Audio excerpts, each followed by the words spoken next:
listening to VCPR, the radio station for disoriented and unrealistic college professors who wear fuzzy sweaters and find everything terribly interesting. I'm Michelle Montanius. And I'm Jonathan Freeloader. Public radio is very important. You may have heard my recent hour-long story about my hike in the park. That was fascinating and very important for everyone, even the blind. Play a selection, Jonathan. I think this is the part where I came to the big tree. I almost felt like I was there. You won't get this kind of nauseating detail on commercial radio. VCPR is 100% commercial free. Absolutely nothing interrupts your enjoyment of our fine programming and ability to tackle the important things like Jonathan's walk in the park. But we need you. Think of yourself as a member of this station, except you aren't allowed in the doors. That's an important metaphor for life. Yes, how wonderful would it be to own an hour of this radio station? We just got an enormous pledge from Farewell Ranch. That's great. Farewell Ranch is a great place to take your loved one. Just dial 866-9-BURY-ME. Remember, VCPR is commercial and interest-free. Donate your money now. Let's get back to pressing issues.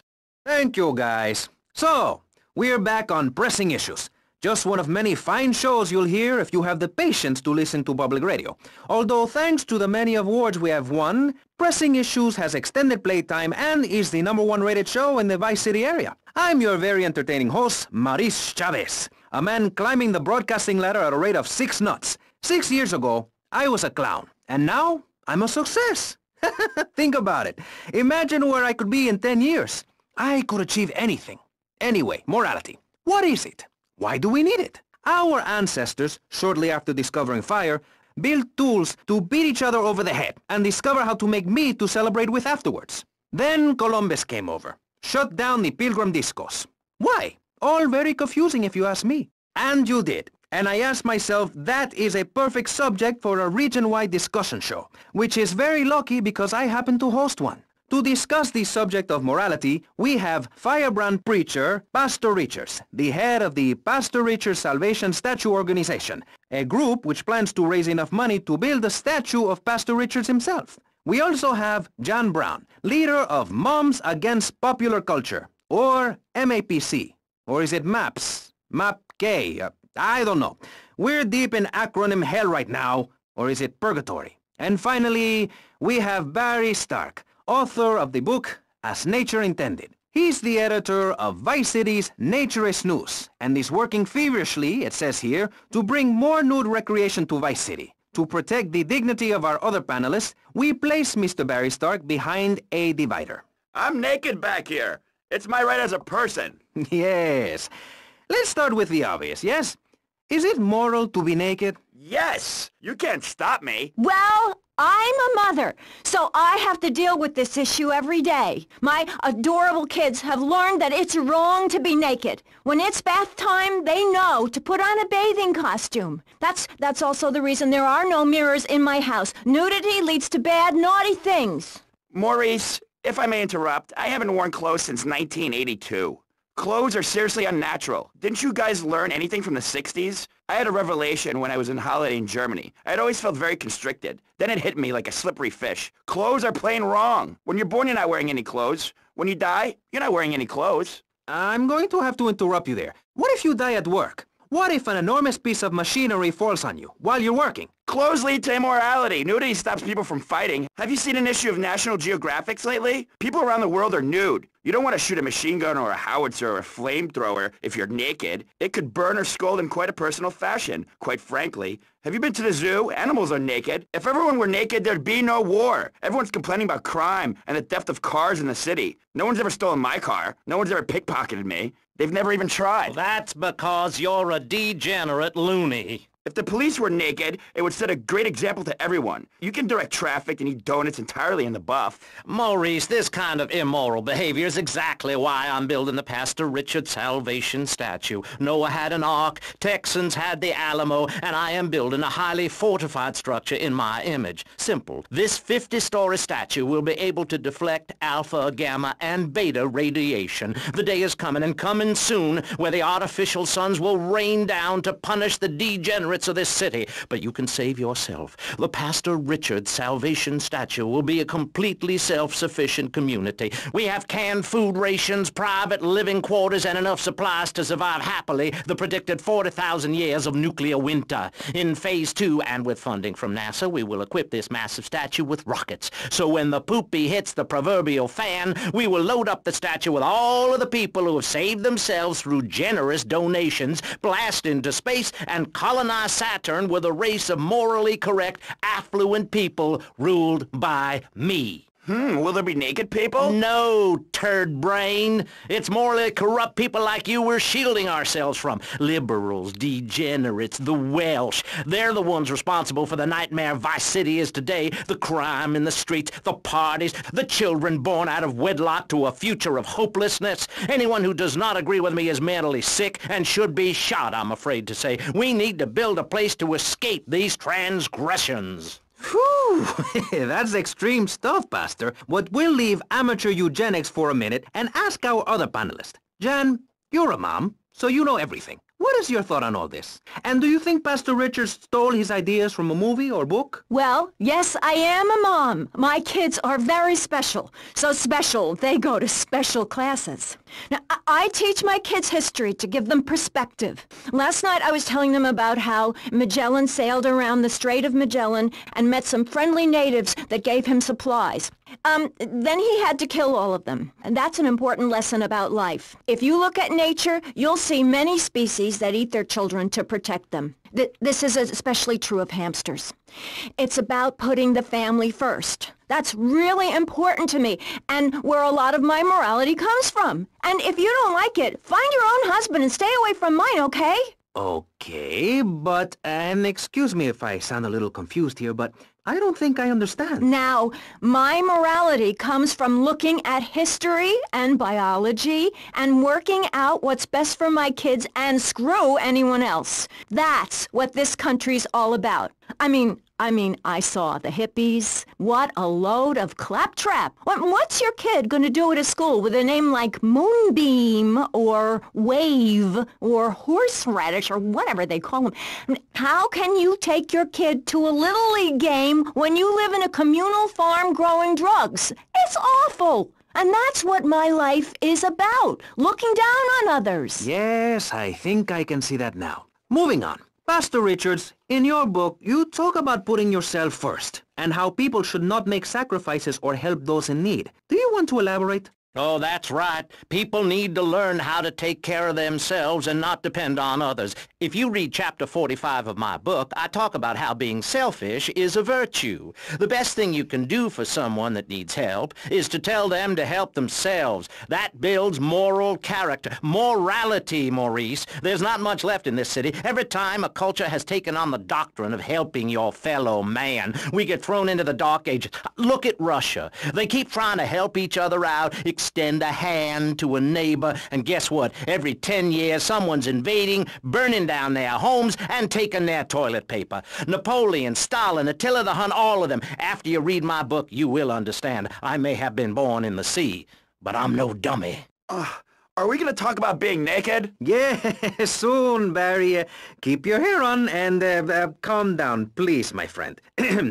Divorce rates are up. Standardized test scores are down. Vampire sightings at the mall. Can the family be saved? Or, to put it another way, if we're meant to be monogamous, why weren't we born already married? Jan, over to you. Well, since I'm a happily married mother, I know the family unit is the basis of all society. Now, even when my husband is working late or away on an extended business trip to Hawaii with his secretary, I understand just how important the family unit is in life. He's working hard so I can get another station wagon with even more wood on it. Go on. Tell me more about your family. Well, I like to compare it to nature. After all, it is one planet, even if we do just want to maim and kill each other, especially me. Now, look at sharks and sandworms. One of my hobbies, besides making babies and criticizing people, is biology. You learn so much from nature. People these days, they don't grow their own food. They can barely get out of their recliners and make it to the supermarket. I tell you, there is nothing super about that place. Now, kids these days don't know how to preserve and can their own food. Now, no wonder all they want to do is play video games or hang out with their friends. What is it, the Degeneratron? What a crock of shit. Hey, watch your language. This is radio. We have regulations about that sort of thing. But you let a naked man on. He's behind the screen. You can't see him. It's not that exciting. Imagine a flabby guy with a ponytail and a nasty rash. You'll get the picture. Imagine one. I married one. Anyway, what was I saying?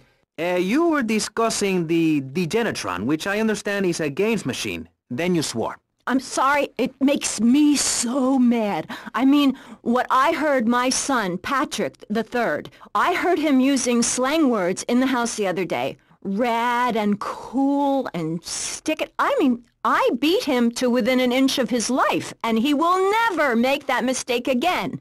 American should be spoken properly. What? No, don't interrupt me. I've got children, you know. Please. This is really important. It's about the family. Look.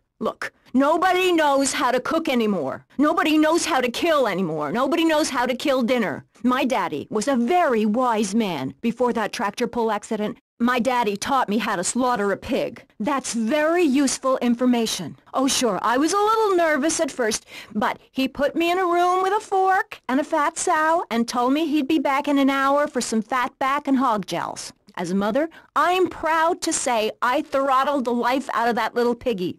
I did it for my family, and I'll do it again. Feeding the family is my job as a mother. Daddy earns money and goes away with his secretary, and Mommy provides dinner and keeps a brave face on things, even though her heart is breaking. Where are my pills? Barry, you look like you've got something to say. I agree. Statistics show that families that spend time together naked are the best kinds of families. You see, social class distinctions disappear when everyone is naked. I can't tell if you're rich or poor, black or white. It doesn't matter because we're all naked. Designer clothes? Try designer nudism. My body was made by the best designer around, Mother Nature. That's why we're lobbying to build a naked casino in Vice City so old people can gamble naked and poor people can lose hope in the buff. It is written, chapter 23, verse 5 of my book, "He that gambles his money away is a fool, but he who believes in me will go to spend eternity in space with other affluent, well-to-do people." It's that simple. Do what I say and you won't have to think for yourself. Oh, but I think it is, Pastor. We look around, nudie clubs, discos, drinking. Do people want to be moral? Can you legislate morality? Can we tell people how to live their lives? Absolutely. Yes, of course I can. Just look at Prohibition or the Cultural Revolution in China. We can learn a lot from history. Chairman Mao or Stalin, they purged their lands of degenerates and intellectuals, the scum of the earth in my book. And look at the great societies they built. People want to be told how to act. And most people are idiots, and that's exactly who my teachings appeal to. This lawless, permissive society has no boundaries, and without boundaries, how do you know where the limits are? You have to know what's good and what's evil. You need someone to tell you so. Single moms have obese kids, it's a fact, while rich people have a lot of guilt, unnecessarily, in my opinion. I agree. I don't think these people understand just how hard it is to potty train. You have to give a treat when Precious makes a poopy. My kids are big-boned, and they eat prunes every day. But that's what's wrong with this country. All of this emphasis on being thin and healthy. When my children are hungry, I hand them a spear and send them out to the park to catch their own food. They're learning how to be self-sufficient.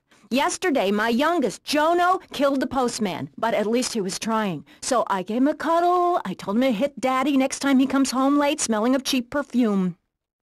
Okay. It's time to take a break before we hear about any more criminal acts against government employees. You're listening to Pressing Issues. Morality is the subject at hand. Let's explain exactly how free radio without commercial breaks works. We'll be right back. You're listening to VCPR, finally, a radio station for teachers and librarians. You've been enjoying Pressing Issues, but as is normal, you can't listen to an hour's worth of programming on this station without us begging for money. It's the bi-daily begathon here on VCPR, where we hold your favorite shows hostage until you pony up some cash. You know what's so great about VCPR? It's like a shining torch of cultural enlightenment for Vice City. In these times of darkness, when the hordes are so uneducated they can barely understand multisyllabic phrases like, clean my shoes better, Marissa, or I'll report you to the IRS, or dialectical materialism. Isn't it pleasant to have a patronizing voice on the radio? That's right, Michelle. With the way things are going under Reagan, at any moment the unwashed Huns from the Midwest could descend upon Vice City and enslave the poets and postal workers and force us to watch network programming. That is a frightening thought. But like many things in life, you can throw money at something and feel better about yourself. VCPR is your public radio station, but you have to open your wallets. That's right. If you pledge at the $1,000 level, you'll get tickets for In the Future There Will Be Robots at the Vice City Arts Center. People who see that show say it's difficult to put into English. That must mean it's spectacular. Yes, but if you don't give money to VCPR, we could be thrown back to the Stone Age. Liberals will be set on fire in the streets. Give now. Let's return to pressing issues. Over to you, Maurice, in the studio. Useless, talentless asshole. You're correct. He is an asshole. I love those guys. Really professional and living proof that all of the best talent isn't on commercial networks. These people do it for love, because they have integrity, just like me. We're back with Pressing Issues. I'm Maurice Chavez, winner of 5 public radio awards in the Vice City area, including Best Voice. On this show, we take complex issues and boil them down to simple ones so you can understand. On this segment of the show, we are discussing morality. Since the beginning of time, man has asked questions. Why are we here? What time is it? And is there a place around here a guy can get a drink? Early man, as seen in the cave of Lascaux in France, questioned the morality of making the mammoth extinct. I think we all know what happened there. Is it society's job to tell each other how to live? Recently, Vice City considered passing a public curfew that says nobody can be on the streets after 8:30 p.m. Of course, the bill didn't get passed, but it made people think. If you don't vote, you get morons in charge. Is that moral? I'm not sure. Let's press the issue. Children should be at home with their parents naked. A curfew makes sense. Do you know how much money I save not having to wear trendy clothes? Read a history book. At the creation of the universe, the Big Bang, everyone was naked. Even you. Why do we have to stay behind this divider? Maurice, please! Because nobody is interested in seeing your business. Because we have standards of decency which you are offending. Look at me! I'm jumping up and down! Oh my goodness, get back behind the divider. Please, I'm married. What's so wrong with me? Why do you hate me because I'm happy? Jan, give me a hug. I won't hurt you. And by the sound of things, your husband is doing the same right now with his secretary. No, we've worked through it. He was stressed. It's hard keeping a family together these days. Everyone, take your clothes off and feel what it's like to be free of bondage. Everyone out there in Vice City, take your clothes off. If this is the land of the free, let's start with our pants. Feel the wind from the air conditioning. Ugh, a breeze is so liberating. Thanks very much. Now, if you could get back behind that divider, Barry, please. Otherwise, I'm going to have to ask you to leave. Thank you. Now sit down. On pressing issues, we think it is very important to respect one another, to treat each other like we would like to be treated. I want a hug. If you don't like the United States, son, why don't you move to Russia? I don't understand people in America today. They call this a Cold War, but it's hotter than hell. Mark my words, any day now you're sitting in school passing notes and talking about the prom, when suddenly you look out the window and there are Russian paratroopers dropping in to take over. What can you do? Run into the woods with your friends? Call yourselves the Wolverines? Put twigs in your hair and try to beat back the Ruskies? No, you hightail it to Pastor Richard's Salvation statue and blast off into space. But there is a limited amount of space. That's why I suggest anyone who wants the safety and security of your own bunker, give now. Call 866-9-SAVE-ME. We'll get you on the payment plan, and if you're paid in full on D-Day, you and your family will be safe. If not, you may have to choose to save yourself and leave the others behind. Hey, stop selling things on my show. You're not a valued sponsor who supports the art of public radio, buddy. I, for one, welcome our new Russian masters. We can learn so much from other cultures. Did you know in India, the women protest by setting themselves on fire? I tell you, next time the kids are screaming for ice cream and pop, I may just douse myself in kerosene. I use that as a threat to my kids all the time, so it's no wonder they're so screwed up. That's one of the tough things about being a mom, not ruining their lives with guilt. As a matter of fact, I don't let my kids watch cartoons or slasher flicks. Really? That Knife After Dark movie may be #1 in the box office, but my kids certainly ain't gonna see it. If you don't raise your kids right, they end up being like Nude Boy over there or working in radio. I want them to get proper jobs, like being a doctor, not a patient. That is offensive. My mother understood I was special. She made me wear a bonnet as a child, and when I demanded to go to school naked, she was fine with it. After social services moved me, she would still write to me. I still remember when she kissed me goodbye. But Barry, earlier you said you discovered naturism, taking your clothes off, whatever it is in Germany. I know, but I lie a lot. I've got a lot of personal issues. Look at me. Please, Maurice, I need a hug. There's another example of immorality in this city. Public showing of affection. People think we want to see them making out and carrying on. I understand your hormones rage like a wild animal and you want to ravage one another like there's no tomorrow, but you have to ignore what your body is telling you and work for a higher calling, like construction. We're building a statue and we need your help. Call me now. You know, pretty soon you won't be able to tell who's a human and who's an android. Why, the corporation is working on it right now. I know, I read about it. I tell my kids not to kiss other kids at school. It might be an android, suck your brains out. You must have seen the mini-series event on television. I read it in a book. We've got to stop looking at the stars, all this science fiction, and focus on the family. Now, if you really want to dance like you're on the moon, go there and leave us in peace. And that's a fact. What's a fact? I'm sorry, Maurice, but I have to tell you, I moved to Florida to bring my kids up the American way in a theme park. And that's just the kind of person I am, opinionated and moronic. I see. Well, this panel is certainly interesting. The issue is morality. Recently, rock artists joined together to provide famine aid to Alaska with the song, Do They Know It's the 4th of July? Critics complain it's immoral to meddle in the affairs of other peoples and cultures. Pastor Richards... What?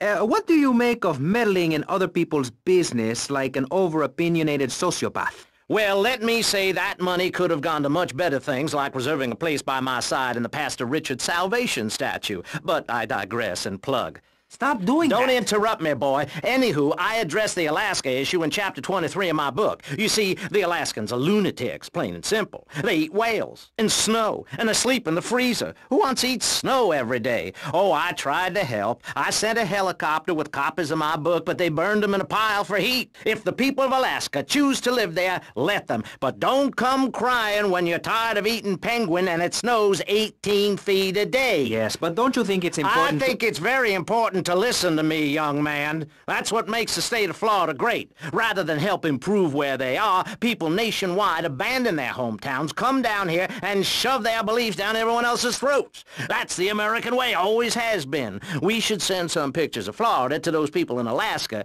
I tell you, they'd throw down that bear pelt, saddle up the sled dogs, and get pulled all the way to Vice City. And I should know, I'm from Mars. No, you're not.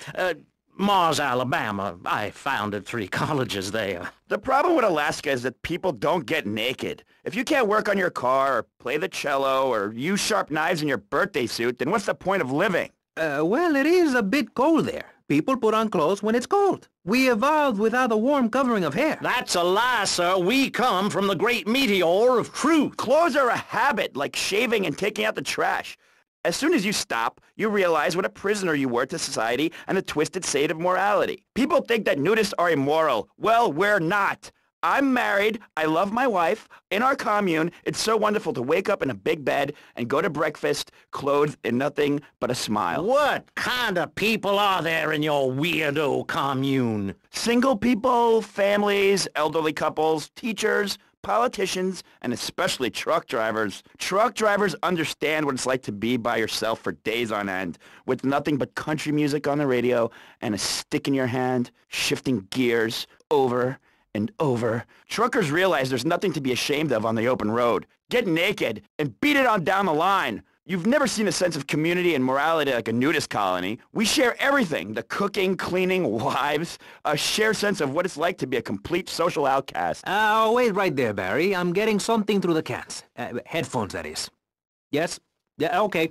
We just want to tell you a little more about public radio funding. We'll be right back after this. Hello, I'm sure you're enjoying our high-quality programming. I'm Michelle Montanius. Jonathan, I think it's time to acknowledge the people who are sending money in to shut us up and end this dreadful begathon. Here's a $10 pledge from Fran in Little Havana. Wow, you think she could have given more than that? Yes, mean bitch. I hope she dies an agonizing death. Absolutely, Michelle. And remember, if you want us to wish you well, dig deep and dig soon. That's right. At any moment, conservatives could vote to end our funding and place a fast food restaurant where our studios are. See, there are some people that think everything has to make money. It doesn't. That's why you should give now. Correct. Next week is Environmental Week, sponsored by My Batsu and the Vice City Power Corporation. And next month, we're celebrating Proust's influence on Vice City in association with the Degenitron. But for now, let's return to pressing issues. Remember, VCPR is an advertising-free zone, much like the moon or Times Square. Welcome back. The show is Pressing Issues. The subject is morality. I'm Maurice Chavez. Let's carry on pressing the issue. Now, when the Europeans were done ruining their continent with bland food and soccer riots and arrived in the Americas in the late 15th century, the subject soon turned to morality. You see, Europeans wanted to colonize America, so they had somebody to make fun of. The Pilgrims left England for the religious freedom in Holland, where they visited coffee shops, and after they packed up their ships with plenty of coffee, tea, and cakes to liven up the trip, they set sail for the New World, which they heard had a magnificent roller coaster. Once they got here, they were very hungry, having been on a ship for 65 days. So they ate for 3 days straight. Thanksgiving quickly became an annual custom. America was founded by people who wanted a place where they could tell other people how to live. And I'm a history major. But do we have the right?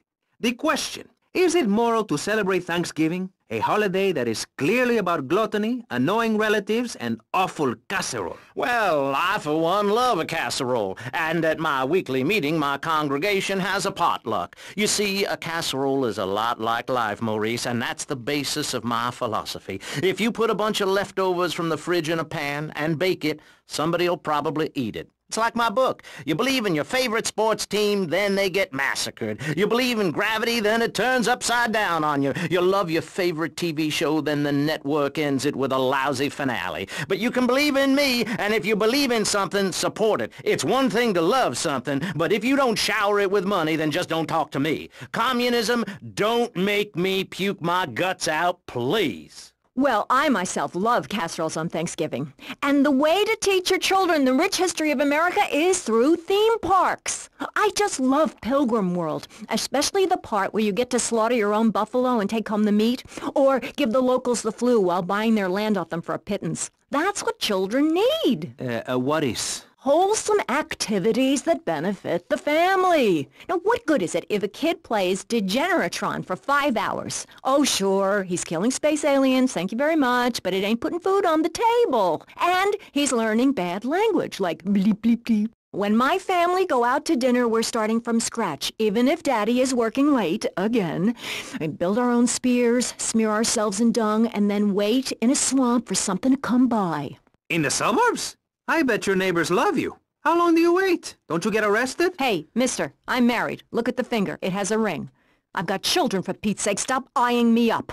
I wasn't. You were. I can see you undressing me with your eyes. Well, I tell you, I was a cheerleader and nearly a prom queen. And I could have married anyone, but I chose John. I chose him because he had a kind face and a rich dad.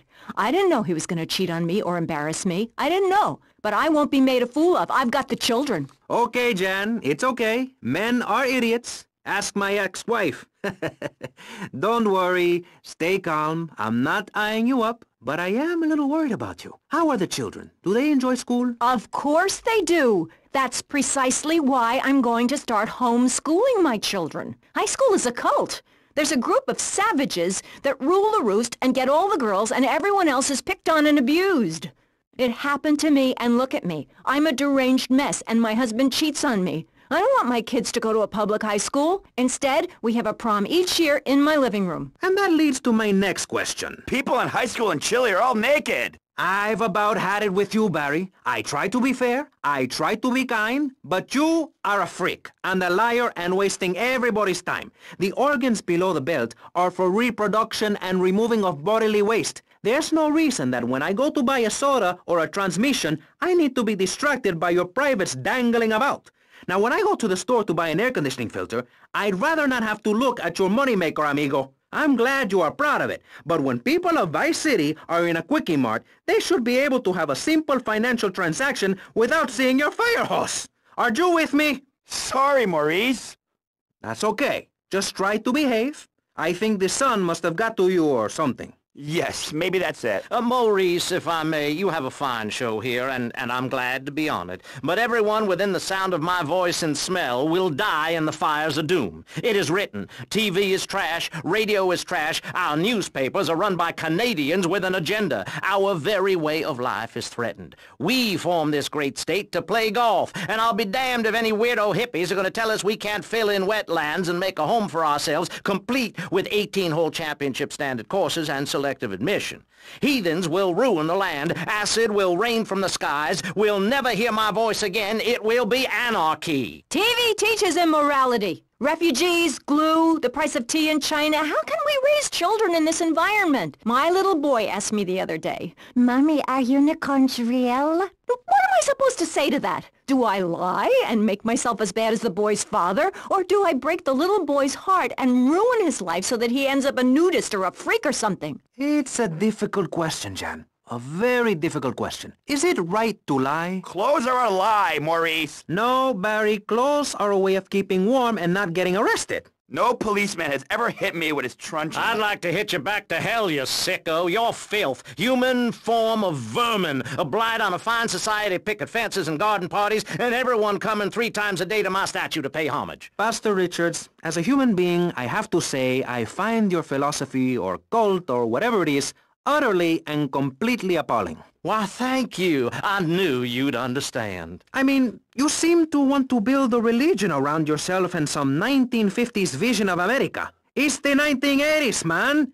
And one-man worship me cults are not allowed, my friend. Exactly. As I say in the great book, many are called, but unless you have a good credit rating, go screw yourself. You'll burn in hell. Ay, por favor, shut up. Barry, what are you doing? I'm lonely, Maurice. Lonely, and I need some bodily contact. Get back behind that panel. Don't be shy. Please. We've all got one. That means I'm happy. Hey, stay away from me. I'm a celebrity. Oh, good Lord. Hide yourself, boy. I warn you, I'm armed and I'm not afraid to use it. We've all got one. Look how free I am. The fan feels so good. I feel you. Hey, Pastor Richards, please, put the gun away. Put it away. No, I am the sole judge of truth and decency. Get back, heathen. Get back. I love you all. Evildoer, die, devil, die. Ow! Dios mío, you shot him! There's blood and pubic hair all over the studio. Ladies and gentlemen, it is complete pandemonium here on Pressing Issues with me, the multi-award-winning and soon-to-be executed Maurice Chavez. Barry? Are you okay? Are you alive? Stop the bleeding. It's down there. Do I have to? Can't you get someone else? Ay, Dios mío, she's fainted. No. Hold it. Harder. Oh, that's so good. I need mouth-to-mouth. Maurice, please. I might die. Okay. Excuse me, I'm only doing this to save your life. I don't want to. Thanks. I'm getting cold. Quickly. It's okay to use tongues. Ah! Get off of me! I'm happily divorced! Shall I send him to hell, Maurice? Yes! I mean, no! No, you psychotic lunatic! Put that gun away! Don't point it at me! Or your what, son? You think I'm scared of your conventional lily-livered morality? You think you can tell me what to do? You think it's wrong for me to have 5 concubines to spread my genes or to use money from the statue for building my own palace in Hawaii? You think that's wrong, do you, son? Do you, huh? No, Mr. Pastor, sir, I think it's very right. Very right indeed. You're the boss. You're in charge. You're the king. Damn right I am. Now, I'll tell you about morality. Morality is what I say is right, and immorality is what I say is wrong. You gotta understand this. I do. Oh, I'm bleeding. I need a proctologist. Shut it. Now, next question. Ask me anything. Ask me anything you want to, Yeah, son. well, I'd love to, but it seems that is about all we have time for, actually. The thing is, you see, this is public radio, and every once in a while we need to appeal for money, or cut away when people start brandishing guns in the studio. Like this. You're on Pressing Issues, and in this show we discussed morality. I think we made a lot of progress and really came together. I'm Maurice Chavez. Bye. Please, don't kill me. I hope you were enjoying Pressing Issues. I certainly was. Yes, it's almost as interesting as listening to you, Jonathan. Wow. Thanks, Michelle. It is, isn't it? Before we let you get back to the show, I thought you'd like to know VCPR has managed to raise $30 this hour, which should keep us on the air for another 15 minutes at least. Thankfully, due to the generosity of the people at DeLeo and Furax, the fascinating show Legal Review will still run. But now, back to the Pressing Issues. Actually, before we let you get back to the show, I'd like to say something. I know that public radio may not seem very important in an era of poverty and famine and immense personal greed, but I can assure you it is. And not just because I say so. Look at the facts. 15 of the last 37 American presidents and 47 vice presidents have appeared on VCPR in the last month. 33% of all Nobel Prize winners started out in public radio. Without public radio, we would never have discovered gravity, or the pizza, or the fact that a lot of people love to hear themselves rattle. Anyway, sermon over. I hope you folks at home understand how passionate we are about public radio, and it has nothing to do with the fact I got kicked off the networks. That was very moving, Jonathan. Back to Pressing Issues. Where is the creep? Put him on! Hello. As you may know, you're on VCPR and this is Maurice Chavez. That is, I am Maurice Chavez. That's Chavez, not Chaves or Chavis. This isn't a game show. Sorry about the upbeat opening. This isn't a game show. It's a political and social debate on free radio, without adverts. And I'm still Maurice Chavez. Hi. Next up on Pressing Issues, we tackle one of the most important issues in our country today. The issue of perception. Not credit card fraud. That's deception. But we're talking about perception. How we perceive the world. These are optimistic times we're living in. A time of go-getters and doers. Our hero is the entrepreneur, the shaker and the maker. Positive thinking, we are told, is everything. Think it, and we can do it. Or can we? Let's press the issue. Personally, some days I wake up and I look out the window and I think it's great to be alive. Other days, like payday or my ex-wife's birthday, I want to hide under the pillows and cry. But that's me, a man of contradictions, as my therapist said. He was a Jungian. But whatever. I'm Maurice Chavez. And on our panel right now, we've got three very contrasting views about the issue of positive thinking. On my right, I have Gothic artist, vampire hunter, and, in his words, man of the night, Konstantinos Smith. Konstantinos, hello. Greetings, mortal. I hope this is good. I'm missing a seance to be here. You don't sound excited to be here. No, man. I'm mind-numbingly depressed. It's great. Okay, I'm going to have to interrupt you there. And on the left, I have positive thinker extraordinaire, a man who dragged himself up from the gutter, Jeremy Robard. Hey, the ghetto, not the gutter. I didn't live in the gutter. I lived in the ghetto. I'm a survivor, not vermin. I'm from the streets. Okay. Hey, I can teach you how to be a survivor, too. All of you. I can help everyone. I've got what they call a gift for communications. I can help you all realize that gift. Make something of yourselves. Realize your dreams. I'm like a high school counselor. I'll show you your potential. It's easy. All you have to do is follow my simple program on audio cassette or VHS. Okay, not right now. This isn't a commercial. And if you're not going to underwrite the station, I can't let you read these blatant plugs. People pay for that. Hey, everything in life is an opportunity. When I was in jail, I got the idea for my current business. And look at me now. I got offices in Vice City, Bogota, Lebanese, and Jamaica. If I can do it, I can help you make something of yourself. You could be just like me, a success. Enough, no more. Not a word from you until you are called upon again. It's a three-stage process. Learn, start, doing. Shut up! I'm warning you, this is my show. You shut your mouth. Shut it now and keep it shut. Do not push me, you shiny suited prick. Do not push me. Hey, you have to dress to impress. I cover that in my program. People make judgments on who you are based on your appearance. Scientists say we form 98% of our opinions on a person in the first day of second we meet them. Hey, and if scientists say it, it must be true. I teach you how to live that. Enough! This is Pressing Issues. Enough now, okay? Enough, please, no more. Okay, my last panelist is someone without a plan to sell, without a program, but with a beautiful message. So it says here. Vice City Civilian of the Year for 1985, Jenny Louise Crabb. Hi, Maurice. This is such a lovely studio. Thanks. How are you doing? Great. In fact, I'm fantastic. Did you see the sunrise this morning? It was gorgeous. I've been smiling all day ever since. Okay.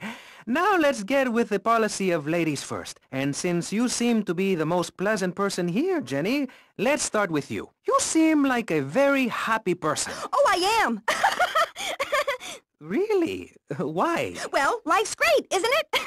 I mean, good things come my way because I hold each one close because I deserve it. I bet you wouldn't be so cheery if you had the Black Plague. Jenny's living in a fictional world. Goths like me, we see the world for what it is. Dark songs of the night, black nail polish, and very tight black jeans, man. Like, everything is great. Well, like everything. Konstantinos, you're shaking your head. I know, Maurice. I am. Any particular reason? Yeah. What then? There's only one thing good about life. And what's that? Death.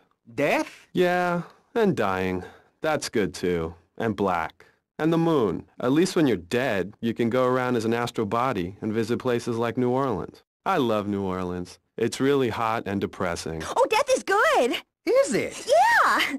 What? If you're going to inherit a lot of money? Yeah, no, I mean, yes, but also if you can be positive and upbeat about things. I mean, like my parents were brutally murdered a few years ago, yeah, and I was really bothered, but I kept smiling and I got a lot out of it. I'm a much better person today having dealt with that. They were killed so I could have a great personal experience, and I see that now. Lucky bastards. I wish someone would kill me. Then I can hang out in a graveyard all the time instead of just on weekends. I know I'm really lucky to have the opportunity to learn about life. You can't control everything in life, so start a day with a smile and you'll end a day with one. What do you start a day with, Konstantinos? Usually with a pint of blood at dusk. Then I light some candles and cry. Okay, moving on before we're all sick. No, Maurice, I do, because I won't be constrained by you. Life is cheap, man, and then you die. If you prepare for the afterlife now, you will be able to summon spirits. That's the truth of the pentagram, man. How profound. You've obviously got a lot of important things to tell the world. The world is a lie, man. Only darkness is truth. I am very much like Vlad Dracul, born in Sixiora, 1431. You're scaring me. I wish you would smile and be happy. Okay, right. This isn't going that well. Look, Hey, can I say something? No, I'm still pissed off with you, you shoulder-pad-wearing shyster. Hey! Back down, Buster, before I bust your balls. No confrontation. As they say in the movies, I'm a man of peace. I'm done killing. Work with me. What do you want? A broken nose? Some speed in your eye? You're pushing me, man. I'm Maurice Chavez. I know who you are. You used to be a clown. I saw you at a bar mitzvah once. You had a great act. What, did you get tired of kids kicking you in the shin? Still, you were a first-class talent. I was? Yes, great. But you lacked something. I did? Yeah, confidence, friend, confidence. You were all shot up with nerves. I'd like to be all shot up with embalming fluid. That can be arranged. We're talking about me, not Mr. Constantino Smith. Yes, confidence. It's where it all begins. Positive thinking. What are we talking about today, Maurice? I forget. Morality, no, violence, no. That not a guy without any clothes. Yes, you're right. Positive thinking. Exactly, friend. We're talking about you, Maurice Chavez. You couldn't cut it as a clown, but you're great, and I mean great, as a public radio host. It takes a lot of work to be uppity and self-important all the time. Every cab I go in, the guys love you. Hey, thanks. Hey, don't thank me, thank yourself. You've learned something, then you started something, and now you're doing it. That's what it's all about. It is? Yes, you thought your way to success. It's a 3-step program based on studying successful people. Like me. Or maybe learn start doing is a little too intense for you. Maybe you should just think, hold that thought, complete. I never had anyone complain about that program. Stop that. Hey, I engage with you, friend, and you're exchanging with me. I cover this in my second tape. One is a positive action as practiced by successful people like salesmen or prostitutes, and the other is a negative action as practiced by failures like winos and judges. What? Stop interrupting me. You gotta open your ears and close your mouth. It's very important. I tell my old lady that all the time. I say, hey, I don't want to hear no complaining. I come home with piles of cash every night and all you do is bitch. The learning starts in here and ends when we open this. Doing is a whole other story, but we'll come to that. Now, all you have to do is call me right away at 866-434-SELF, and for just one monthly payment, I will change your life forever. I promise you. I'll supply you with all the materials you'll need to completely change the way you see the world. Guaranteed. Oh, so stop right now. This is a debate program, not an infomercial. Hey, that's a great idea. Listen, friend, I mean this in a friendly way. Debating is a yes or no proposition. You need to open your mind to the maybes. We're discussing like friends, not debating like enemies. You see the difference? Yes, I do. I think it's so much fun to be on the radio. I'd listen more, but someone stole my radio when they killed my foster family. I hate everyone, apart from the undead. They're the only ones you can really get along with. Well, that's a start. But even you, Mr. Long Hair and Pale Skin, I can change your outlook, guaranteed. That's so great! Like puppies! I saw some dead puppies once. Konstantinos, I've noticed you have a lot of negative thinking. Why the goth lifestyle? Well, some say life is a tea party for zombies. Also, when you only wear black, everything matches. In fact, I'll keep wearing black until something darker comes along. It's a known fact that the best poetry is written when you're horribly depressed. Hey, listen, I wrote a haiku. Oh, the red daisy, flowers retain all happiness. Sunshine, yay! Sunshine! You sound like you'd enjoy my program Motivate, Demonstrate, then Motivate Again. Nobody ever complained about that program. You hug people and you laugh like you never laughed before. Let's get back to the topic at hand, eh? I've had enough of this weirdness. Jenny, let's start with you. How do you maintain such a positive outlook on life? It says in your bio that some awful things have happened to you. I don't think anything awful has happened to me. But it says here your parents were brutally murdered. Mommy? Where's Mommy? She's just fine. She's probably taking a nap.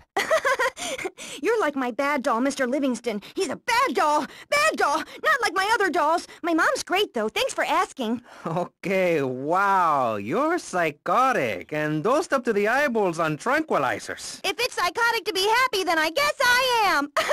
A stalagmite grows an inch every 1,000 years. That's slow and painful. That's how I want to live my life. If you can't see the misery, stay out of the kitchen. You may have noticed this Ankh tattoo. It's Egyptian and represents the breath of life given in the afterworld. It's my key to eternal life after death. Hey, why don't you carry your keys in your pocket like everyone else? Because only that which is burned or scratched into your flesh comes with you to the afterlife.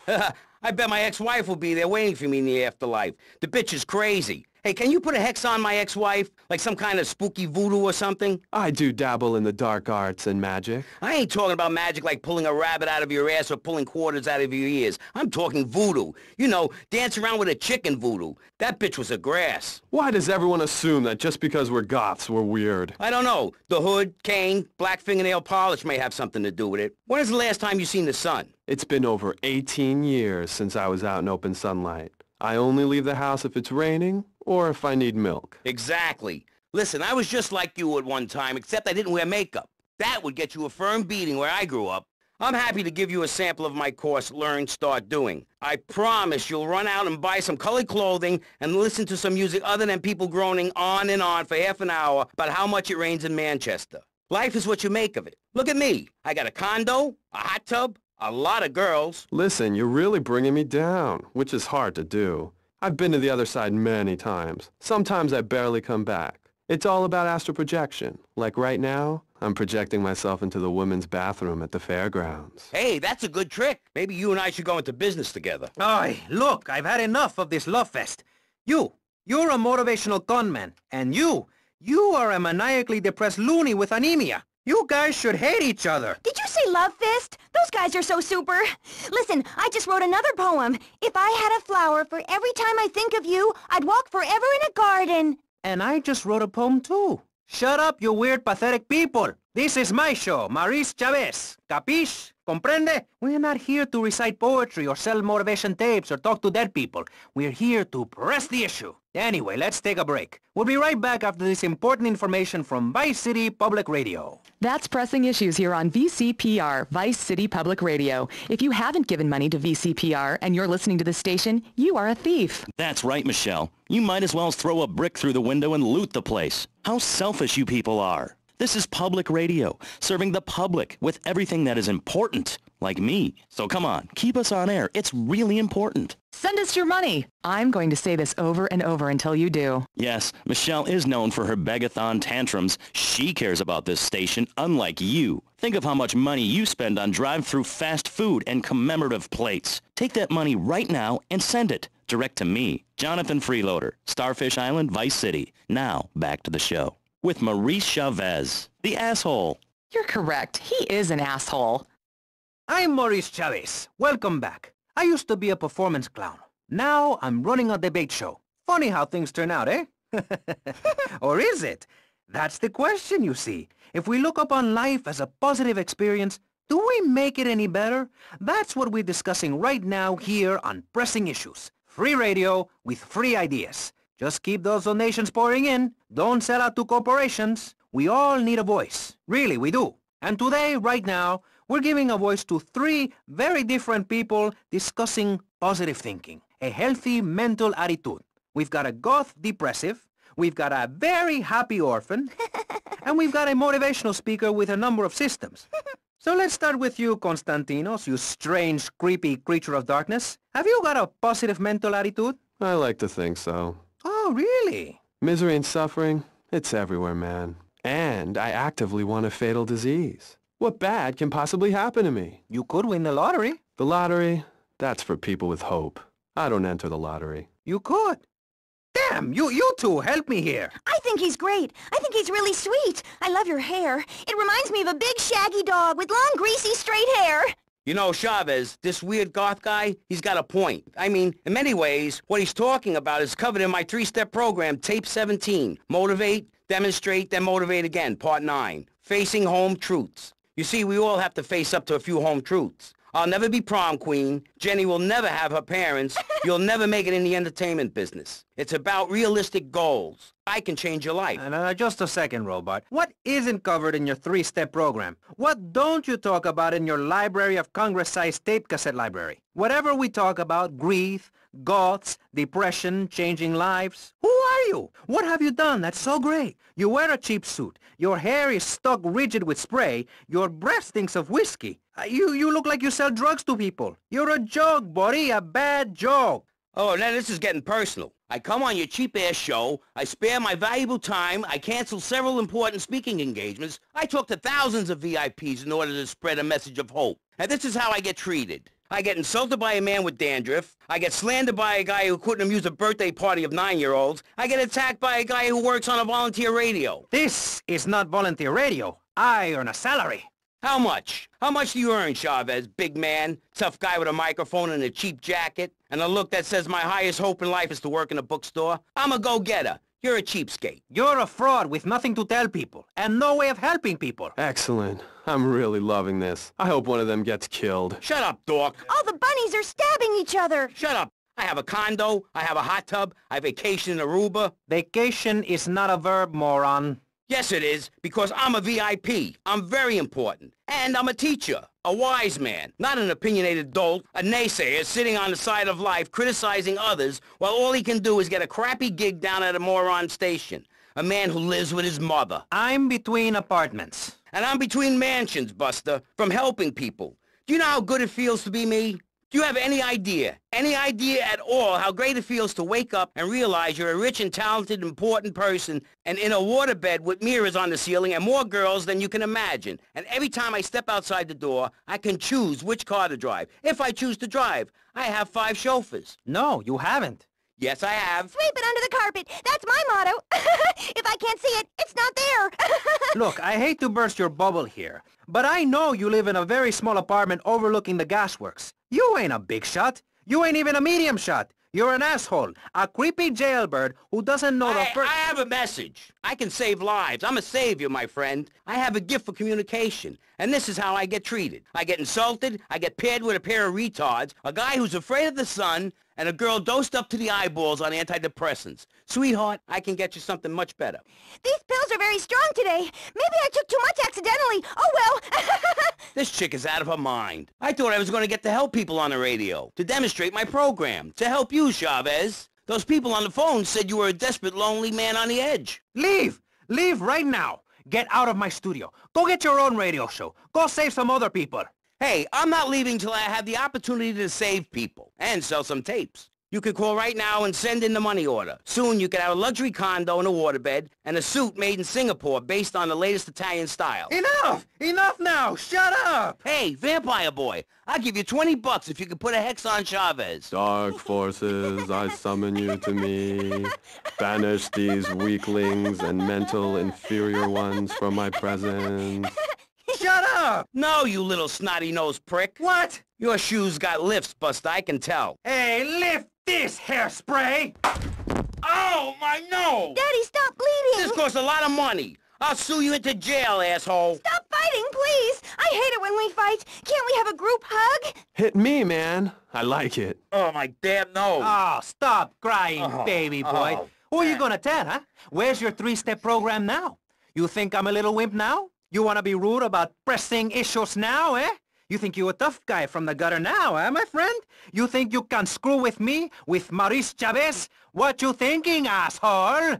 I'm sorry. Please don't hit me again. I love your show. Eh, I think I understand this positive thinking. And that was pressing issues. I think we covered a lot of ground. We learned all about how to press the issue. And remember, if at first you don't get hurt, hit the guy very hard in the face with a paperweight. It just worked for me, and I feel like $1 million. Let's tell you a little bit more about exactly how public radio is financed and quality programs like Pressing Issues come on the air. Don't go away. That was Pressing Issues, and this is Vice City Public Radio. We hope you're enjoying the show as much as you're about to enjoy listening to me and Jonathan Freeloader. Hello, everybody. Hi, Jonathan. How are you? Heartbroken, Michelle. Why, Jonathan? Why? Well, because it seems people just don't care anymore. I mean, where are people's priorities? We have campaigned tirelessly for public radio for literally months now, and the station is still in trouble. But a man with a hygiene problem puts on a pop concert, and suddenly everyone has money to hand over to starving kids they've never even met. I think it's a disgrace. Yes, people are very shallow. Like you? Exactly like me. But radio is much more important than food.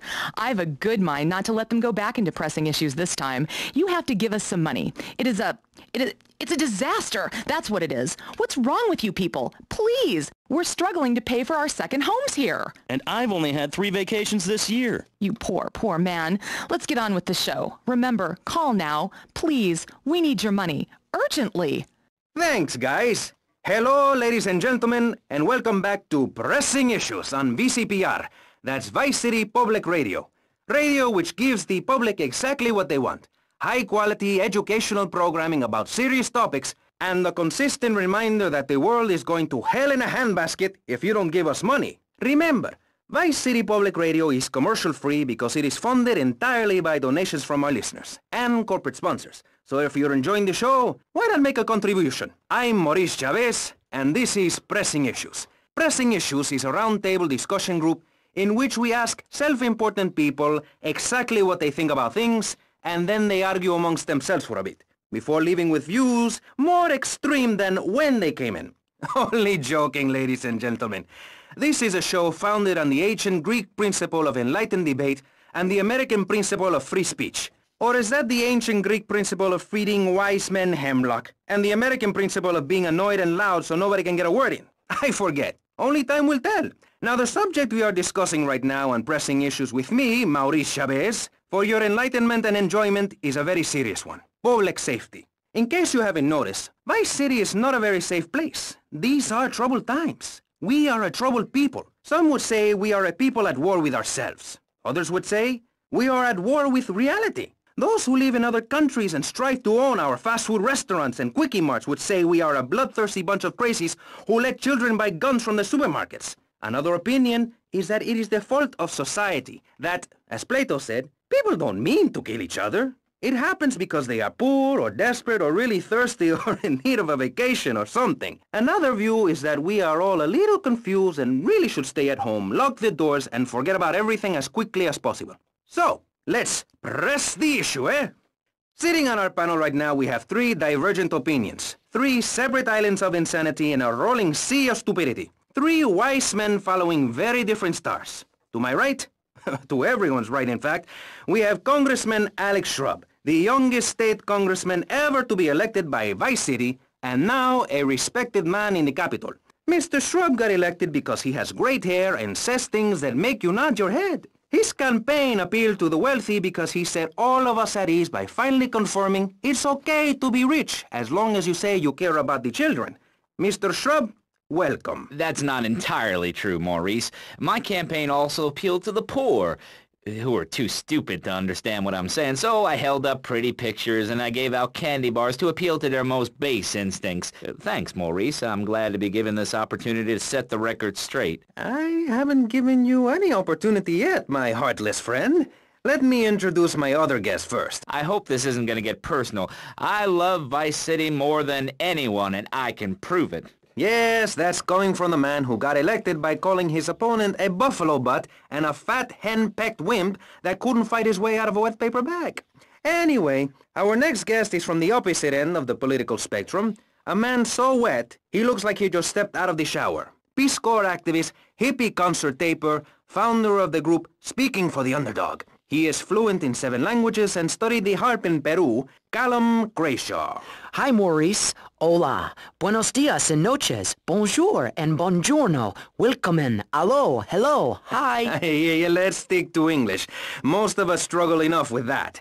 Welcome to Pressing Issues. And lastly, we have a man with a novel solution to the problems of public safety in Vice City. A solution so stupid, I cannot bring myself to explain it for him. Yet like breakdancing, it is sadly catching on. A man who appears on this fine show because our previous know-it-all panelist was carjacked and is now at home arming himself to the teeth. I give you John F. Hickory. How y'all doing? Indeed. So, before we get started, gentlemen, let me remind you of the rules of engagement. Here on Pressing Issues, the #1 rated show on public radio in the Vice City area and hosted by me, Maurice Chavez, Pressing Issues is about free speech, not feeding each other hemlock, literally or metaphorically. Hey, my daddy used to grow that stuff in the backwoods of Missouri. Hoo-wee! I tell you what. Yes, thank you. I expect you to listen to each other, and I will only step in where necessary so people on the air don't forget what my voice sounds like. So I want a clean fight. Nothing below the belt or in the chops. And remember Maurice's motto, which a very wise man, my father, once told me. If you listen, one day you might be hurt, and when in doubt, use the smell test. That's so important, I think, don't you? So, Congressman, let's start with you. Crime is up. People are scared to walk the streets. Nobody is taking public transportation. Police morale is at an all-time low. Everyone is killing and maiming and giving each other the finger, metaphorically speaking. Do you think the government is doing a good job? Absolutely. Those statistics are interesting, but like all statistics, they are also irrelevant. Let me give you a better statistic, Chavez. In 1980, when I was elected, you were, according to the intelligence gathered on you, a man with no mission. You worked as a clown at birthday parties, corporate functions, bar mitzvahs, and go-go bars. You, realizing that you were a hollow man that can only take on the personality of others, decided to become an actor. And despite going up for 17 auditions that year, you only got work as a fluffer in a sex ed video. Your tax returns show that you earn less than $2,000. Suffering from anxiety, you attended group therapy for a year and considered getting a sex change. An idiot liberal felt sorry for you, and now you host your own radio show, write a newspaper column that lines my birdcage. You've got an ex-wife and attractive girlfriend, although she's married to your best friend, and you're on top of the world. So answer me this. Can you really say the years of living under my administration have been bad for you? We are not talking about me. This is Pressing Issues, not Pressing Maurice. Yes, excuse me, if I may. Can we get to the part where we press the issue? You see, that's what's wrong with this city. Liberals just want to open the floodgates, let anyone in and make you, the ordinary, hard-working men and women, pay for the pleasure. Well, you have my permission to beat them with sticks. We won't prosecute. You'd be doing us all a favor. Free love, wig out, don't work, make love in the field, and listen to rock and roll or whatever you call it. Meanwhile, Grayshaw, I know your father. He's made a lot of money, which makes him a great person, but for every good conservative, they end up having some wacko commie kid just back from a vacation in the Orient who wants to share. Go take that sharing business to Cuba or Canada or somewhere. I don't have a trust fund or a rich daddy. I know what it is to be poor and to look at the world from the other side. I slept my way to the top. Ahem. If you two would stop hooting and carrying on, I have a plan that will save Florida from the yellow-bellied snakes that want to slither into this great state from all places north. Oh, look. Stump-jumping Jethro is using all 3 of his brain cells to talk. Enough! We've just started and you have proved yourself, Mr. Shrub, to be just as they said. I grant you, 1980 was not a high point in my career, but I never applied for a sex change. I was merely in an exploratory phase, and besides which, Saul the wheat-free clown was a funny act. Once voted best up-and-coming dietary restricted comic act in the whole of Vice City. I tried to take it to the Catskills, but Mount Scary Large was full. Besides, We are not talking about me. We are talking about you. Actually, if I remember correctly, you didn't win. Mary the meat-free mime won. In fact, under legislation I am proposing, all of you vegetarians would be kicked out of Vice City. We were given canines and bicuspids for a reason, to open packages of potato chips. Hey, don't get me wrong. I always hated that bitch. What's funny about a woman not eating a hamburger? Or miming saving a chicken from the slaughteurer's hands? Or her big act, I am a milk cow, a lactating machine for your breakfast cereal. How do you think a little kitty enjoyed that on his birthday? Not very much. There were tears, not laughter. I can assure you, vegetarian performance art must be stopped. Jumping Jehoshaphat on a pogo stick. You city slickers got more issues than a newsstand. Can we talk about public safety here? I ain't got all day. What?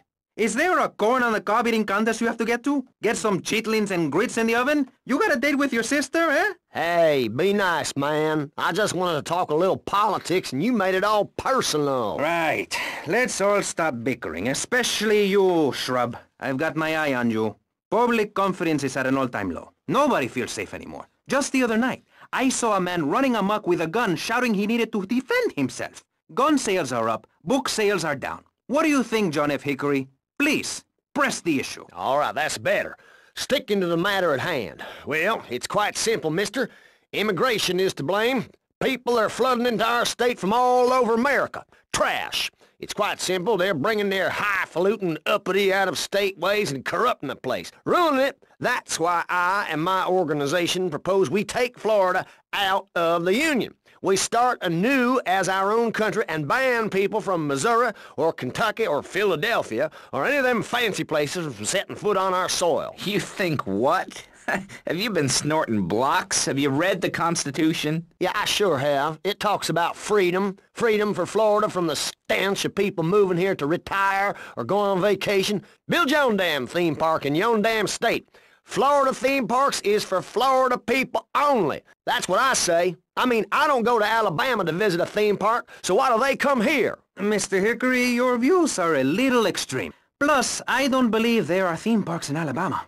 Then they should stop coming down my way and build redneck land or whatever. Damn redneck hicks ain't got no class. My views ain't extreme, mister. They're common sense. And what a lot of people would say if they had the guts. If you keep letting people immigrate here from all over the so-called United States, guess what? There's no more room. We'll be piled on top of each other like they are in Australia. What we're going to do soon is build a river of freedom, a river of hope, a river which runs from the coast to coast and cuts us off from the 47 states of wastrels and bad influencers to the north. We are going to cut Florida off from the mainland of our oppressors and float out to sea. Then, the nation of Florida will be free to start over. There'll be no long-ass lines at the log flume or the pirate shipwright when I take over. You and the kids will be able to ride the rides all day. We will have a roller coaster for each and every Florida family. You know, you're bordering on treason. What you are saying is a very naughty thing, and only because here on Pressing Issues do we believe so wholeheartedly in free speech are we allowing it. It's the truth, my friend, the damn truth. And before you start, I am not a racist. I hate everybody irrelevant of other issues, but I especially hate Yankees, by which I mean anyone from Georgia or further north. Build your own theme parks, buy your own sun, grow your own damn mosquito-infested swamp, pal. We're gonna build ourselves a river. FBI, CIA, I don't give a damn. They can't stop us. You shrub. You yellow-bellied, tie-wearing, bribe-taking hypocrite. What have you done for Vice City up there in Washington? I've ensured important tax breaks for gun retailers, real estate developers, and I've cut the cost of policing, saving the city 2% or 25 cents per household over a 6-year period. At the expense of society. Think of the little people. Poor people have no voice in this city. Every time I find a park to meditate in, someone brings in a bulldozer and builds condos. The madness must stop. So you suggest we just stop making babies? People need a place to park their boat and trailer and to put their swimming pool. You're beginning to sound red, and by that I mean you prefer a hammer and sickle over a hamburger. I'm not little. I'm 5'5". It's time for corporations and all of capitalism to step aside for naturalism. You're not saving this planet. You're spending it. Your credit is no good here. We can't afford to loan you any more of our nature. Those are our trees. I only wish I could be around a little longer to enjoy it. I feel so old. Someone must take my legacy. I must train a little me. How old are you? I'm 23, but I feel much older and wiser. I know everything. I've seen a lot of the world. What does the rest of the world have to tell us about how to do things? Build more trains? Have people elect their leader rather than an elite electoral college? Ride a bike to work like a Girl Scout? Or a clown with dietary concerns? No thanks, Vladimir. I'll agree with that. People from other countries are good for nothing. That's why we have to keep teaching them a lesson. I tell you what makes a real man. A truck to pull stuff and a couch to think on. I'll tell you. Speaking as a sensualist, and by that I mean a very narrow-minded, id-centered man of peace and travel. I recently went to Europe. I think everyone should see it for a week. You really see what's wrong with this country when you visit a European utopia. Things like a journey, public transportation, healthcare, leather shorts, mustaches. When I went to Belize, I helped some villagers clear some land for an environmentally friendly coal mine. We've all got to make some sacrifices if we're going to get anywhere. My dad gave me the money to set up an exciting trust there. But how does that help the people in Vice City from worrying about whether they are gonna get robbed? What drives a man to just take? What we need are more after-school sports like choir or drama so people can learn to express themselves properly by singing or pretending to be a tree. Have you ever heard a whale sing? It's a lonely form of beauty and some very ancient wisdom. Helping people to help themselves with drama and choir and flowers and my dad's money. Listen, trust fund Tommy, your ideas are pathetic. It's no wonder that mankind has woken up one day to find me in charge, amigo. Mr. Shrub, you got elected on a campaign promising to reduce taxes to zero. But under your stewardship, we've seen taxes go up by 20% and services decline. Nobody is interested in your statistics, Chavez. Let me tell you something, pal. I'm better than that. I shall not, I cannot stoop to your level. They assured me this was a show that understood politics, where we could debate things mano a mano. And I find myself having statistics hurled at me like so much stale confetti. We cannot boil people down to numbers.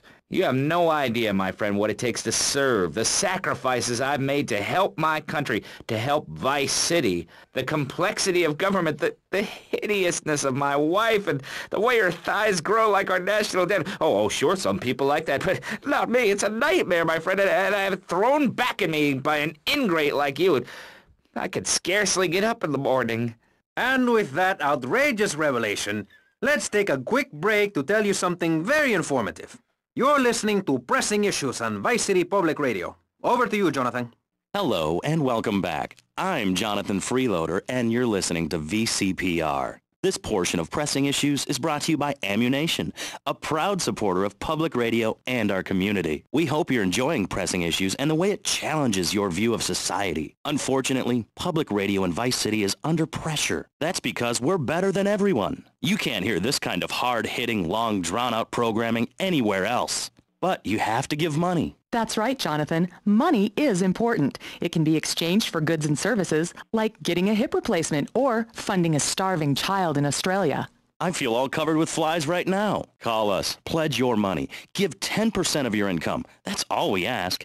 And for that, you know everyone can be educated on the important things we discuss on VCPR. 10% is a really small amount. I remember when I was volunteering in Central America, to make myself appear less shallow, the native peoples would give you 10% of their land for a pair of mirrored sunglasses. And they would run around me saying chicle, chicle, which is Espanol for pretty woman. It was very spiritual, like waves. Absolutely. But remember, this radio station could disappear. The voice of unprofitable radio could be silenced. One day you wake up, roll over, and she's gone. You go into the kitchen, there's a note scrawled, the sound of a taxi leaving in the distance, a thunderstorm rolls in. It's a metaphor for my haircut, or this pledge drive. Yes, the pledge drive. Become a member. Only members or people with radios can listen to this radio station. Now back to Pressing Issues. Shouldn't we give out the phone number? Like I tell the children at the library I volunteer at, look it up yourself. No, you can't go to the bathroom, and stop crying. That's good advice. Now, back to Pressing Issues. Welcome back to Pressing Issues with me, Maurice Chavez. On our panel, we got the secessionist lunatic John F. Hickory, liberal rich kid Callum Crenshaw, and neo-fascist Congressman Alex Shrub. Gentlemen, welcome back. Let's start with you, Mr. Hickory. Why the F? For Florida. I'm a patriot. I've even got an orange grove tattooed all over my groin. Excellent. But back to the matter at hand. Public safety. How do we get guns under control in this city? By giving everyone hope, a dream of a better tomorrow, by encouraging people to grow their own root vegetables. What's the satisfaction of holding a gun in your hand when you could be holding a hoe, planting seeds in a peasant village? Keep your hoes and seeds to yourself. We don't need gun control. If you read the Constitution, it's a sacred document that should not be changed. Under our Constitution, women couldn't vote, but the liberals come in crying crocodile tears. We need to get scaremongers and non-believers, men like you, Chavez, under control. I've got a good mind to have your funding removed. We don't get any funding. Yeah, exactly. Well, good. You won't see a penny out of me. You've got to stop spreading these lies or I'll whip you myself. I'm not afraid. The Constitution asserts a man's right to bear arms and arm bears and all points in between. Whoever heard of a gun or a bear causing problems? This is all cocky pop or whatever that word is. It keeps the place safe. Trouble is caused by unemployment, and unemployment comes from poor economic performance and lazy people. If you had a job, would you steal a car? Of course not. And if you had a high-rise condo, a mistress, and a seat on the board, would you run around graffitiing your name all over town and making a nuisance of yourself, spinning on your back and popping and locking and... Not a hope. It's simple. If you don't have a job, starve. Get out of my constituency. By force if necessary, and starve. That is quite simple. Are you really saying that? Of course I am. Vice City is a growing city.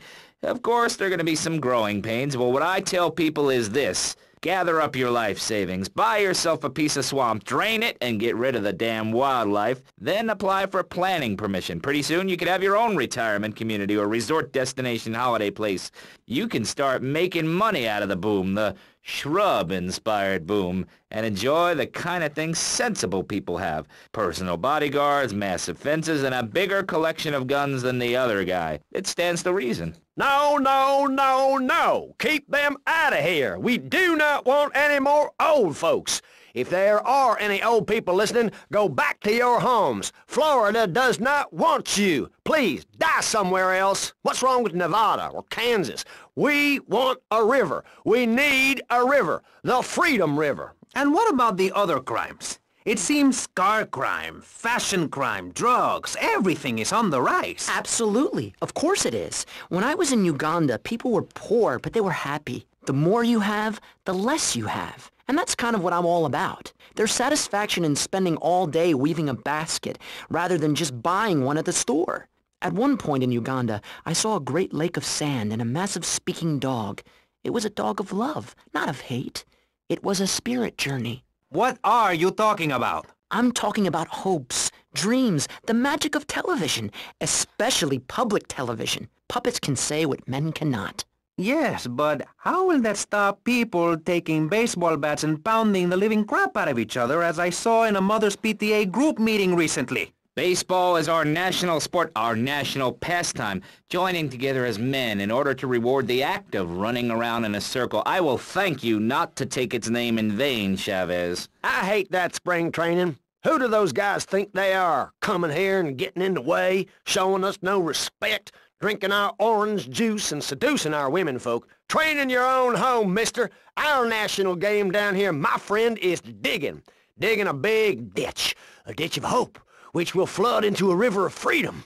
So far, we've dug 17 feet. We're almost free, almost, when we are floating away in the Caribbean Sea, free to run things our way, singing Kumbaya in the sunshine. No school, no tax, free barbecue and pinball for everyone. Sophisticated entertainment. Yes, well, what about the little guy? What about the guy who is standing there saying, I like being part of America. I like it a lot. I get public radio. I can hear Maurice Chavez. I own a small one-bedroom home, a business selling flowers to people stuck in traffic, 3 or 4 radios, all turned on to VCPR, a dog, 15 ice cubes. But I don't feel safe. I'm worried about gangs. Gangs are a myth put out by the liberal elite to patronize and demean the working man. I mean, what kind of right-minded youth from a poorer background is going to spend his time stealing things and posing in silly clothes when he could be getting ahead with a minimum wage job and making his parent proud? The dream of America is to live in a duplex and share a yard. Why would anyone want to threaten that great future? Answer me that and I'll show you a green dog. And speaking for the underdog, the foundation I set up with my trust fund, we believe gangs are a valid expression of a people's identity, a grouping, a community within a community. Gangs are a way to be noticed in the boxy suburbs. You scream out. Rather than urinate at the edge of your camp like a proud native, we spray paint our names on the walls of the mall to ward off predators. And that's supposed to terrify people? No. We believe passionately in non-violent solutions to life's problems. Gangs have to learn to love, to be inclusionary. We'd award badges to good gangs and give bad gangs a silly hat to wear. It would give people something to feel a part of. Kill with kindness, not a garden tool. Yes, but what about the guy getting beaten up on the street? Or the man having his motorcycle stolen? What about him? Or her. Some of the best bikers are really women. Anyone can join our group. This is about poor people getting together. But your father owns half of Florida. How are you part of the working class? Like I said, possessions are not important at all. I'll pick up a hitchhiker in my convertible any day. The other day I picked up a young woman and we discussed a non-violent solution to war. We called it peace. Your father is a great man. He's done more for the arms trade in this state than anyone else, myself included. And you shame him with this socialist, jiggery-pokery hootenanny. America needs hope, not songs that are supposed to send food to the poor. Songs will get you nowhere. This country needs something to aim for, like being rich and laughing at poor people, or being in government and laughing at the electorate. Now, Mr. Shrub, let's not make this personal. I appreciate your attempt to press the point, but we are here to press the issue. My city is in trouble. And I think we're not really providing any serious solutions. So far, we've got secessionism, rearing its ugly head for the first time in a century and a half. We've got ignore it, and we've got give everyone a flower. You're all a little unrealistic, yes? Come on now. My friend. Maurice? Not to say over-opinionated and moronic, Mr. Crashaw, how do we stop people running amok in the city with machine guns and heavy artillery? You've got to give a man a chance. Prisons are overflowing with wasted potential. Make the guilty men innocent once more. Free them from themselves. How? How on earth do you do that? Well, you could let them off. Marvelous. Great. That's a sensible plan. Then they wouldn't be guilty anymore. We've been doing that for years, you idiot. How do you think we'd keep prison costs down? They ain't by magic or cooking the books. We save that for education. But, as in most things, we in government are saving money so that you don't have to. When we spend less money on services, more goes to administration salaries and expenses, which helps make lives a lot less difficult for everybody. It's about sharing. Sharing your taxes out amongst the select few. That's why I worked so hard at school, so I could reap the rewards now. I thought you worked hard at school because the other kids laughed at you and called you a square. That's a damn lie. They called me wet fart. They called me the Bat because my voice didn't break until I was 19. So, Mr. Shrub, I take it you don't believe in regulation. I believe in giving people a chance, not tying them down with lots of needless regulations. The fact is, business is run by moral people who won't do anything illegal or try to get rich quickly. But since you got elected, Vice City has been characterized by a government who cut aid to the poor, offer tax breaks to the rich, and pay people to dump toxic waste near schools. Yes, we've made a lot of progress. And up on Capitol Hill, you were instrumental in pushing through a bill allowing the manufacture and sale of giggle cream, a dessert with potential lethal consequences. Not true. Only 23 people have died, and several of them probably deserved it. So, with people being set such a bad example by big business, how are they supposed to respect each other, to act safely in society? And how are they policed by a demoralized and underfunded police force? Well, I'm afraid that's apparently quite a difficult question, but my solution is easy. I'm going to talk for a long time about a subject not in any way related, and pretty soon people will forget all about it. I'll remind people that I have a great haircut, and that under my stewardship, Vice City has had on average 15% better weather than before, while crime rates only go up if you don't turn the graph upside down. Turn it upside down, and they have halved. Halved! Under me, Alex Shrub. Vote Shrub for president and you'll have a friendly face in the White House. A man you can trust. A local man who likes golf and laughing and photo opportunities at your store or place of business. Just send me a letter. I'll send you an automated photocopied response. We call it democracy, and that's where the money goes. Now, just a minute. Don't interrupt. Let me finish. But you're not... And this man won't let me speak. You, Shorty, shut up and let me speak. I'm taller than him, ladies and gentlemen, by at least 3 inches, which means I'm a lot more respectable looking. Everyone knows politicians lie and steal and cheat, but at least with me in charge, you know I look good and I have a very supercilious manner.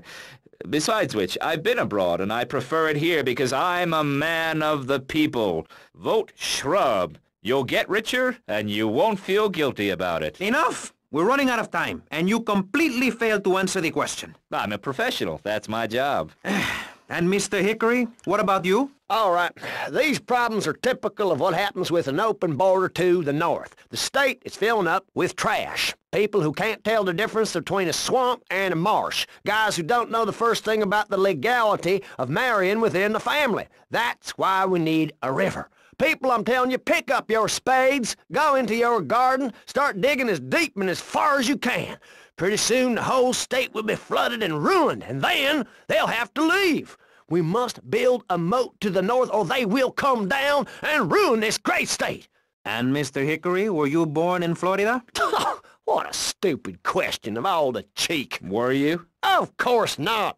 No one's been born in Florida since 1877, but I've been here for 5 years, which is a very long time. Yes, it is. A very long time. Almost as long as this show. Ladies and gentlemen, you're listening to Pressing Issues with me, Maurice Chavez, presiding over some of the least informed debate on the radio. In this episode of Pressing the Issue, we had Alex Shrub, Callum Crayshaw, and John Florida Hickory discussing safety. I guess you've all got to make up your own minds. Should we be as wet as fish or a corrupt money-grabbing thief? Gentlemen, I feel we really got somewhere, and that Vice City and people everywhere know a lot more than they did before we began.